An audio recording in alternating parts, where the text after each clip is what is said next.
So we got up to speaking about how these partial pressures influence the exchange of gases and the movement of these gases in terms of the respiring tissues and different parts of the vasculature.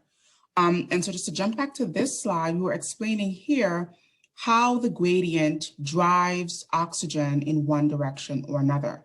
And then at the bottom, how the gradient in the opposite direction drives CO2 out from the tissues all the way out into the atmosphere. And so we want to think about the mixed venous blood here and how the partial pressures or the amount of oxygen and CO2 that's found in this mixed venous blood is really dependent on what's happening at the level of the tissues. And so if we think about our vascular bed, our capillary beds, and how much gases they are offloading or picking up, that is determined by the metabolic activity of the tissues. Something we sort of explored when we talked about the arterioles and the capillary bed in the circulatory system. So if there's high metabolic activity, we're going to have lots of CO2 being offloaded into the blood. We're going to have lots of oxygen being consumed by those tissues. And so a greater rate of metabolic activity is proportional to a greater rate of exchange of these gases. And so that really means that there can be differing amounts of oxygen and CO2 in differing systemic veins. If you've got, let's say for some strange reason, it's leg day at the gym and you're working your legs more than any other part of your muscle system, you may have more CO2 in the systemic veins in your legs. You may have less oxygen in the systemic veins in your legs. But basically, all of that blood comes back to the right atrium, to the right ventricle, and then eventually the pulmonary artery. And so there's this mixing of the venous blood. And so it kind of doesn't matter what each of the systemic veins are producing or consuming, because all of this eventually gets mixed in the pulmonary artery. And this is where we read our highest partial pressure of oxygen, which is, our lowest partial pressure of oxygen, which is 40 millimeters of mercury, and our highest partial pressure of CO2, which is 46 millimeters of mercury. Okay, so we kind of say all of this to say that in the pulmonary artery, we have a mixing. So we're really seeing an average of all of the gas exchanges taking place across different systemic veins. So it's not necessarily a snapshot of any one system. It's kind of a mixing because all of those gases eventually mix in that pulmonary artery. Now we'll speak about some of the factors or determinants of alveolar partial pressure of oxygen and alveolar partial pressure of CO2. And so there are three factors or three determinants that basically dictate what the alveolar partial pressure of our gases will look like. Number one is the partial pressure of oxygen and CO2 that's in the inspired air. So again, we think about that mixture of air and thinking about the individual partial pressure of these two gases. And so can anyone think about what factors would increase or decrease the partial pressure of oxygen or CO2 in inspired air? What are some factors that you can think about that would change these partial pressures in the air that we're breathing in?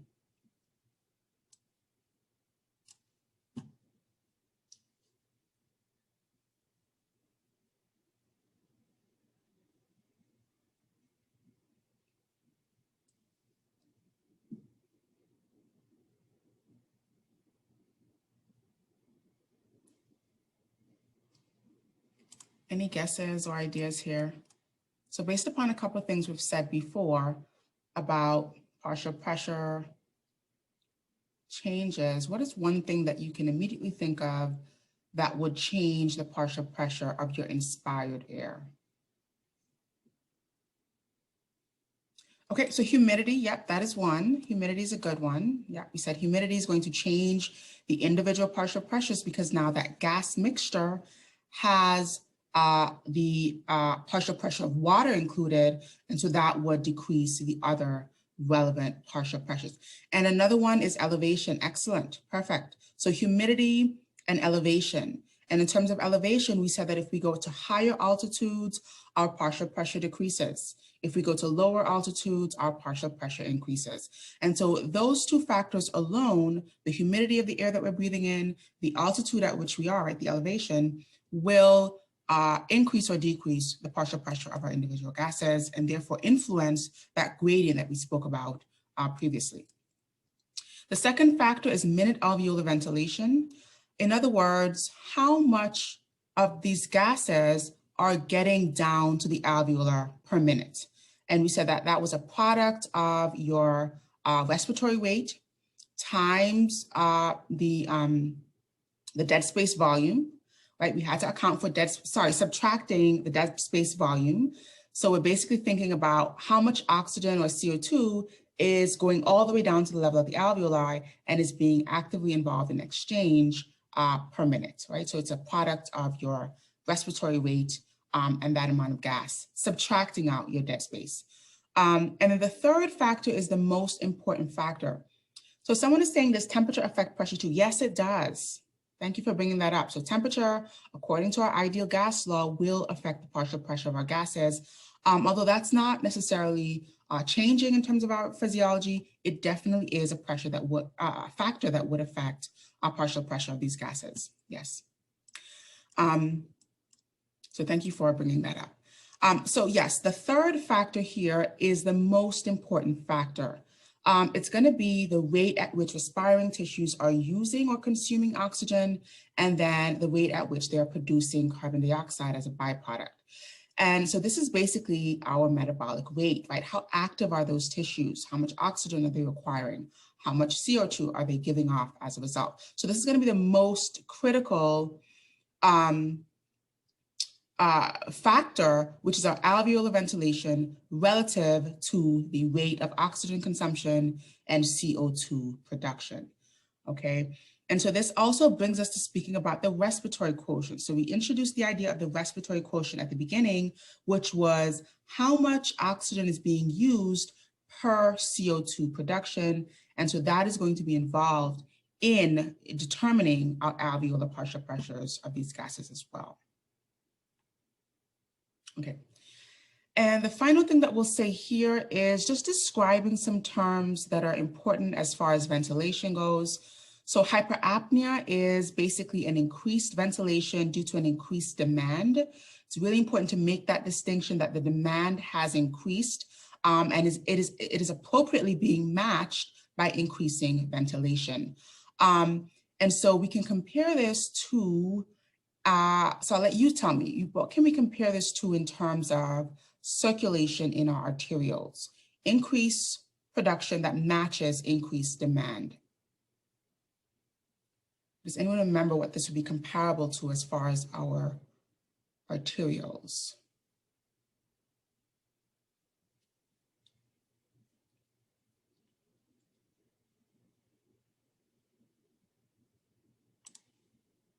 Yes, excellent. Thank you. Active hyperemia. Yes. So if we have an increased demand that is now causing this ventilation in this case to increase, that is considered active hyperemia. This is not pathological. This is normal. So if you're exercising, if you're running or jumping, you are going to increase your ventilation as a way to increase the production of CO2 from your respiring tissues and the requirement or the consumption of oxygen, again, from your respiring tissues, okay?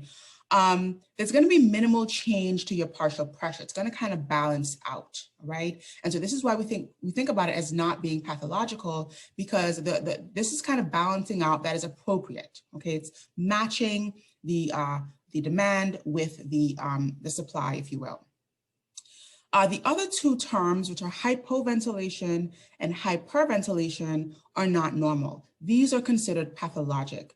Hypoventilation is where ventilation does not meet the demand of our gas exchange. In other words, there's more oxygen, there's less oxygen being produced to match what the tissues require, and there's more CO2 being offloaded than can be cleared away through ventilation. And so we have an arterial partial pressure of oxygen decreasing, right? Acknowledging that there's a mismatch in that demand. As well as an arterial partial pressure of CO2 increasing, also acknowledging that the rate of ventilation is not keeping up with what the tissues are requiring or what they're producing, okay? And then hyperventilation is on the opposite end of that spectrum. So it's going to be ventilation that exceeds demand. In other words, there's just too much oxygen being supplied to the tissues. So we see an increase in arterial partial pressure of oxygen, and there's not enough CO2 that is being cleared. There's not enough CO2 being produced by tissues to match the amount that's being cleared. So we see a decrease in our partial pressure of CO2 in our arteries. Okay, in other words, again, there's just a mismatch in terms of the oxygen that is being produced and the CO2 the oxygen that's being consumed and the CO2 that's being produced in terms of what's happening at our ventilation. And so some practical examples of these two states, these two pathologic states, hypoventilation, there are some drugs, some respiratory drugs that can slow down the rate of respiratory breathing. This can be desired or required. So there's some drugs that do that intentionally. So for example, during surgery, we administer some of these medications and drugs. And then there's some other drugs that do this artificially and inappropriately. But basically they slow down the rate of ventilation such that there's a buildup or pileup of CO2 in the blood and there's not enough oxygen coming in because of that slowed rate of ventilation. And then another practical example for hyperventilation would be things like asthma attacks. A panic attack would just produce this inappropriate increase in ventilation that is not being matched at the level of the respiring tissues. Okay, this is why it's so dangerous when you're having a panic attack, that you're just breathing too fast. You could end up in another state that we'll talk about where you're producing too much oxygen, right? You're bringing in more oxygen that's needed and you're not allowing enough time to clear away the CO2 that's being produced. Okay, so that's kind of just some terms that are relevant to increase and decrease in ventilation. And the main take-home message here is that hyperapnea is appropriate. It's matched in terms of gas exchange and ventilation, whereas hyper and hyperventilation are inappropriate or pathologic. And then just some descriptions of some of these other terms. And so we can think about some other additional states. So we think about dyspnea, which is labored or difficulty breathing. We can think about apnea, which is the cessation of breathing. Tachypnea, which is really quick or really shallow, rapid breathing. And then some of the other ones we described, hyperventilation, hypoventilation. And then at the bottom here are some terms that really speak about the oxygen or carbon dioxide supply. So hypoxia is a deficiency in oxygen in the tissues. This is what we think about in terms of like a heart attack. This is hypoxia in terms of the heart muscle not getting enough oxygen, or some type of blockage in the vessel that can lead to hypoxia in tissues. And then hypoxemia is a deficiency in oxygen in the blood itself, right? So we can have hypoxia in the tissues, hypoxemia in the blood, and we can think about a deficiency or an excess of carbon dioxide in the blood as hypercapnia if there's an excess, and hypocapnia if there is a deficiency. So just some terms to be somewhat familiar with. You may see these come up in questions, not necessarily asking you to describe them, but as a part of the lead of the question, and so you should be familiar with these different terms. But most importantly, you should be able to describe the ones that we just talked about on the previous slide, which are hyperapnea, hyperventilation, and hypoventilation. All right, okay, so that is it as far as diffusion. I'm going to take a brief pause here and see what questions we may have, and then we'll get into some practice questions.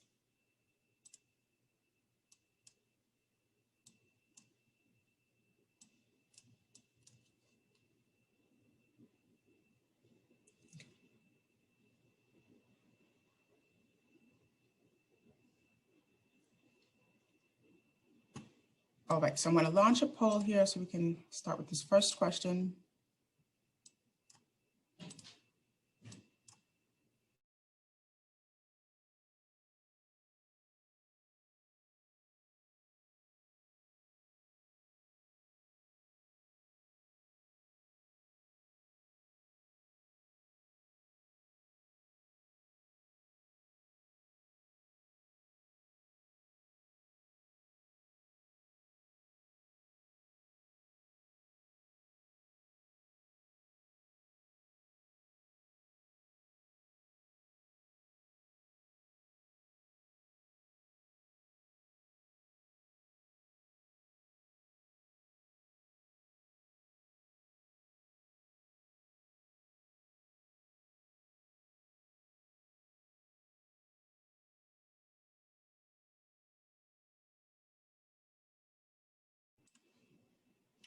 All right, so let's take a look here. Okay, so majority of the response was for D. Which of the following is not a factor that determines alveolar partial pressure of oxygen and partial pressure of CO2? So a lot of response for D, which is correct, okay? So remember, the three factors that determine the alveolar partial pressure of both of our gases is the partial pressure of the inspired air, which we said was further influenced by humidity, altitude, and then as someone rightly pointed out, temperature, right? Although that is for the most part fixed. The minute alveolar ventilation, so again, the amount of these gases that are making their way down to the alveolar and being exchanged per minute. And then the third and most important one is the rate at which respiring tissues are producing oxygen, producing CO2 and consuming oxygen, which is basically a reflection of the metabolic activity. Okay, and the partial pressure of our gases in mixed venous blood does not necessarily influence the partial pressure of our gases in the alveolus. Okay, so the answer here is D. All right, let's look at another.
All right, last few seconds.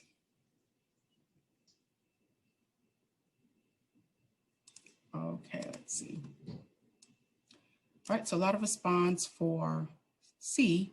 What are the correct partial pressures for oxygen and carbon dioxide, respectively, in alveolar air? So really important part of this question, in the alveolar air. And so a lot of you selected C, which is 40 millimeters of mercury, and then 46 millimeters of mercury. So this is not true, okay? So this is not what's happening in the alveolar air. This is actually what's happening down at the level of our systemic capillaries or the level of our tissues, right? Where we see the highest reading, the highest partial pressure for CO2 at 46 millimeters of mercury, and the lowest partial pressure, for oxygen at 40 millimeters of mercury. So what the question did ask was what's happening in the alveolar air. So that would have been B, right? In alveolar air, we see a slight drop from what's happening in the atmosphere. So this A is actually what's happening in the atmosphere. So we go from 160 millimeters of mercury down to 100 millimeters of mercury, really owing to that conducting zone, like that dead space zone. And then CO2 is going to be at 40 millimeters of mercury. So it's not the highest because it actually goes up to 46, but this is what's happening in terms of most of that oxygen being offloaded from the blood into the alveolus. And so we really want to think about where the question is asking. So it can be in the atmosphere, which is A. It can be in the alveolar, which is B, the alveoli, which is B. Or it can be down at the level of the respiring tissues, which was C, okay? So really pay close attention to what area we're determining these partial pressures for. So the answer here will be B, okay? All right, and let's get a third question, and then we'll call it.